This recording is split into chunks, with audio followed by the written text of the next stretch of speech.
எல்லாம் நல்லா இருக்கீங்களா? சரிங்க. ஒரு ஊர்லிங்க, ஒரு கிராமம். அந்த கிராமத்தில் ஒரு போர் திறமைகள் பெற்றவர், போர் வீரர், பெரிய ஒரு வயசானவர். அவரும் அந்த கூட ஒரு 7-8 பேர் எல்லாம் சேர்ந்து ஒரு படகுல அந்த ஆற்றை கடக்கிறதுக்காக படகுல போய்கிட்டு இருக்காங்க. போயிட்டு இருக்கும்போது அந்த படகுல இருக்கிற ஒரு இளைஞர் எந்திரிச்சு தானா கத்துறாப்புல, என் கூட சண்டையிட யாராவது தயாரா? நான் பெரிய மாவீரன், இவங்க கூட சரிக்கு சமமா சண்டையிடுறதுக்கு யாராவது இதில் இருக்கீங்களா? இருந்தா வாங்க நம்ம சண்டை போடலாம்னு ஆம்பாட்டுக்கு கத்துறாங்க. மற்றவங்களாம் எல்லாம் அமைதியா இருக்காங்க. எல்லாம் இவர் பெரியவரை பார்க்குறாங்க.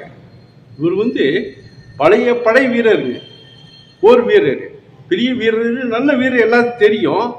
ஆனா அவனுக்கு அந்த இளைஞனுக்கு தெரியல போல தெரியுதா, எழுந்திரிச்சு திடீர்னு கத்துறா. இவர் மூஞ்சி பார்க்க இவர் அமைதியா உட்கார்ந்துருக்காரு. பாட்டு கத்துறா. யாரும் ஒன்றும் பதில சொல்லாதனால அவனுக்கு இன்னும் கோபம் அதிகமா வந்துருச்சு. இன்னும் யாரும் ஒன்றும் சொல்ல மாட்டேங்கிறீங்க, என்னோட சண்டையிட யாருமே தயாரா இல்லையா? யாராவது வாங்க, நான் சண்டை ஒன்று விட்டு கத்துன்னு கத்துறாப்புல குதிக்கிறான். குதிக்கும் இந்த பெரியவர் அப்பதான் அவன்கிட்ட சொல்றாரு, இந்தாப்பா பேசாம அமைதியா உட்காரு, நீ குதிக்கிறதுல படகு ஆடுது, அப்புறம் கவுந்தா எல்லாருமே விழுந்து செத்துருவோம், பேசாம அமைதியா உட்காரு அப்படிங்க. அவனுக்கு ஒன்றும் இவர்கிட்ட வந்துட்டான் கோபத்துக்கு. ஏங்க இவ்வளவு தூரம் சொல்றீங்கல்ல, வாங்க நம்ம சண்டை போடலாம் வாங்க அப்படின்னு சொல்லி இவர்கிட்ட இந்த பெரியவர்கிட்ட சண்டை போடுறான். உடனே அவர் என்ன சொல்றாரு, சரி நம்ம சண்டை போடலாம், ஆனா சண்டை போடுறதுக்கு தகுந்த இடம் இந்த இடம் இல்லை. இங்கே நம்ம சண்டை போட்டா கூட இருக்கிற மற்றவங்களுக்கெல்லாம் தொந்தரவு. இந்த ஆத்துக்கு நடுவுல ஒரு தீவு ஒன்று இருக்கு. அந்த தீவுல நம்ம 2 பேரும் இறங்கிடுவோம். இறங்கி அங்க சண்டை போடுவோமா அப்படின்னு சொல்லி கேட்க, ஓ சரி ஆ அப்படிங்கிற அந்த படகு ஓட்டிட்டு படகு இவர் வாங்கிக்கிற இந்த பெரியவர் கூட, நான் ஓட்டுறேன், அவனுக்கு தீவு இருக்கிற இடம் தெரியாது, அவன் போலாம் விட்டு படகு ஓட்டிட்டு இவர் துடுப்பை வாங்கிட்டு இவர் ஓட்டிட்டு போறாரு. போன கொஞ்சம் தூரத்துல அந்த ஆத்துக்கு சும்மா சின்ன தீவு மாதிரி ஒண்ணு வருது. வந்ததுமே இவன் என்ன பண்றான், தன்னுடைய வாழை உருவிக்கு டக்குன்னு அவர் குதிக்கிறான்.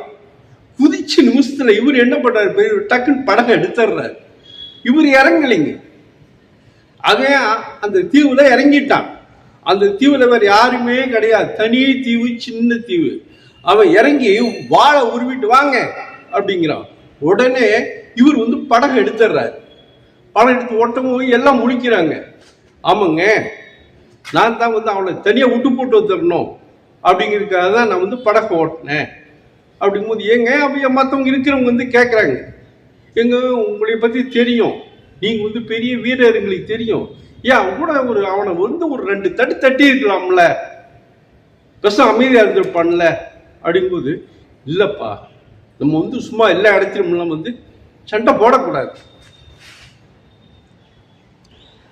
நம்ம அனாவசியமா ஏன் சண்டை போடணும், வாழை உருவாமலை ஜெயிக்கலாம்னு இருக்கும்போது அனாவசியமா ஆயுதத்தை எதுக்கு எடுக்கணும்? வாழை உருவாமலே ஜெயிக்கலாம் போது எதுக்கு அனாவசியமா வாழை உருவணும்? அதனாலதான் நான் அவனை அங்க கூப்பி தனியா விட்டு போட்டு வந்துட்டேன். அப்பதாங்க அந்த மற்றவங்களுக்கு எல்லாம் புரியுது, அடாடா பாரு, இவ்வளவு இவர் இவ்வளவு அமைதியா, இவ்வளவு திறமையானவர், இவ்வளவு புத்தி உள்ளவர், எவ்வளவு அமைதியா இருந்தார் பாரு அப்படின்னு சொல்லி அப்பதான் மற்றவங்களுக்கு தெரியுதுங்க. ஆமாங்க, நம்ம தேவையில்லாம நம்ம சக்தி வீணா பயன்படுத்தக்கூடாது. புத்திசாலித்தனத்தை பயன்படுத்த வேண்டிய இடத்துல புத்திசாலித்தனத்தை தாங்க பயன்படுத்தணும். சரிங்க, நன்றி.